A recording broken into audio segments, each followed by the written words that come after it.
দাদার আইবুড়ো ভাতের জন্য বিরিয়ানি আর চিকেন ছাড়াও আমি বানিয়ে নিয়েছিলাম রায়তা।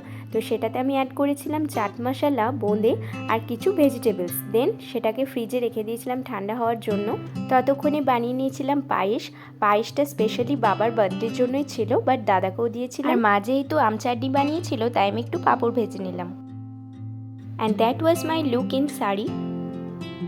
যদিও আমি খুব বেশি সাজার টাইম পাইনি, খুবই সিম্পল আউটফিট রেখেছিলাম। এই প্লেটিংটা ছিল বাবার জন্য। বাবা যেহেতু বিরিয়ানি খায় না, তা মা আলাদা করে ভাত, লালতি শাক, ঝিঙে পোস্ত এগুলো বানিয়েছিল। বাবার খুবই ফেভারিট এগুলো।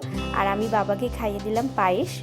মানে নেক্সট প্লেটিংটা দাদার আইবুড়ো ভাত স্পেশাল ছিল, যার মধ্যে কাটলেটটা আর আম চাটনিটা মাই বানিয়েছিল। দাদাকেও খাইয়ে দিলাম পায়েস। তো এইভাবেই দাদার আইবুড়ো ভাত আর বাবার বার্থডে সেলিব্রেট করলাম। ভিডিওগুলো কেমন লাগলো অবশ্যই জানাবেন। আর দাদার বিয়ের ভিডিও একে একে সব আসবে। Till then take care and by.